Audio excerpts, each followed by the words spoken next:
honor Frank Golata not only for his skill as an outfitter, but for the example he set for us. In the beginning of the 20th century, he laid the foundation for the way for us to live here in the beginning of the 21st. He worked for the forces of progress, working for the railroads as they spread across western Canada. He outfitted the first survey crew for the Alaska Highway. He packed for oil explorers and miners. But even as progress became inevitable, he never wavered from his deep personal conviction that people should leave nature better than they found it. People should not take more than they need. He never overhunted and was a conservationist before it was clearly defined. He lived the outdoors with all of his senses. He hunted with a camera as well as a gun. He was a painter of outdoor art. He was a writer for Outdoor Life magazine. Frank Golata was one of those people who was trained to live within the constraints of civilization, but made the choice to follow the call of his heart to wide open wild. Born to Polish immigrant parents who were wood carvers by trade, he grew up in the railroad foundry town of Dunkirk, New York, on the shore of Lake Erie. Frank grew up working as a carpenter and a draftsman. He developed a great love for the outdoors, camping, fishing, skiing, and hunting in the Adirondack Mountains. Knowing there were higher mountains and wilder spaces, he soon headed west into Canada, and he kept going west, exploring as he went.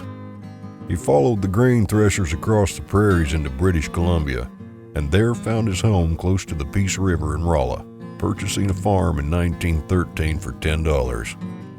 He farmed, but his reputation as an explorer was spreading. He was hired as a guide for the Henry Party in 1928 and the Charles Badeau expedition in 1932. Frank guided for Count Ledebeau and learned the outfitting business. In 1936, he guided an Ohio hunter, Mr. L.S. Chadwick, into the Musquaw River country of British Columbia in search of stone sheep. The Chadwick ram taken on that hunt is the only North American wild sheep ever recorded with horns that measured more than 50 inches. Frank's name was now tied to history, and he became a full-time outfitter. He and his wife lived happily beside the Peace River for 46 years. He was always close to the nature he loved. Upon his retirement in 1959, they moved to Shuswap Lake, about as close to civilization as Frank wanted to be, where he spent his time fishing and watching the seasons change. Frank once said, "If I had to live my life over again, I wouldn't change a thing." Those are words that can only be uttered by a man who lived doing what he loved and at peace with the way he did it. As an outfitter, Frank Golata showed us the way to the wild peaks. As a man, he showed us the way to love and respect the land and its marvelous creatures. The Frank Golata Outstanding Outfitter Award recognizes a North American outfitter, Wild Sheep Foundation exhibitor, and donor who outfits primarily for mountain game, whose entire career has exemplified the honor and dignity of the proud profession of guide outfitting. Ladies and gentlemen, presenting the Frank Golata Outstanding Outfitter Award, WSF Chairman-elect Doug Sayer.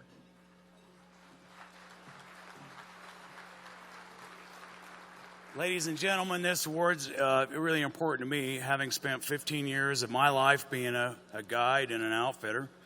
I understand that it's not just about cash flow. It's about planes and horses and horseshoes and guides.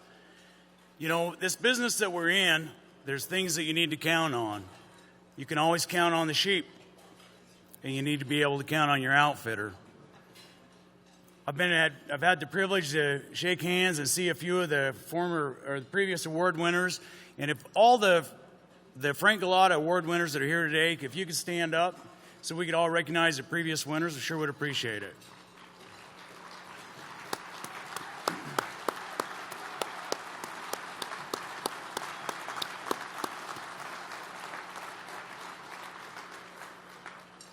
We wouldn't be able to do what we do, whether it was the conservation or the hunting side of this sheep business, if it weren't for the outfitters. They're the ones that carry the lion's share of the load. We all know that we can count on Oz, and we can count on the Wild Sheep Foundation. You need to be able to count on your outfitter. This year's winner is Art and Crystal Thompson, Gundahoo.